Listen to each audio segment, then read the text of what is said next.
y'an kunkolo langolo bɛ émission kɛ an bɛ tila k'a la tɔgɔ fɔ an da kɔnɔ. Très bien. Ah ok, mais ala ye mɔgɔ ta de ya. Dieu il est là pour tout le monde. Exactement. An bɛɛ bɛ seli an ma ɲɛsin ma an bɛ duwawu Et ala de bɛ silamɛ fana dɔn. Et moi je pense que imam bɛ to misiri de kɔnɔ i bɛ kutuba di i b'i ka bere minɛ i bɛ kutuba kala.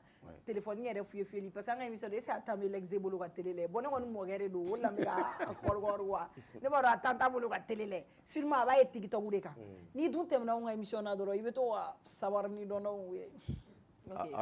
C'est ce qu'il a dit. Est-ce que ça vaut le Ko sabarini dɔnnaw bɛ taa ka plateau kan dɔnkɛlaw bɛ taa plateau kan a y'o fɛn ninnu fɔ. C'est dire que a ka ca quoi. Fana Mario bɛ kuma na fana i k'i da don a la kɛ ou bien i bɛ plateau kan ou bien i yɛrɛ de bɛ na quoi parce que n'a wulila kama a bɛ taa kutuba a bɛ taa kutuba. vendredi kelen ne mɔkɛ Djengu comment non c'est ça ne t'a tɔgɔ fɔ dɛ.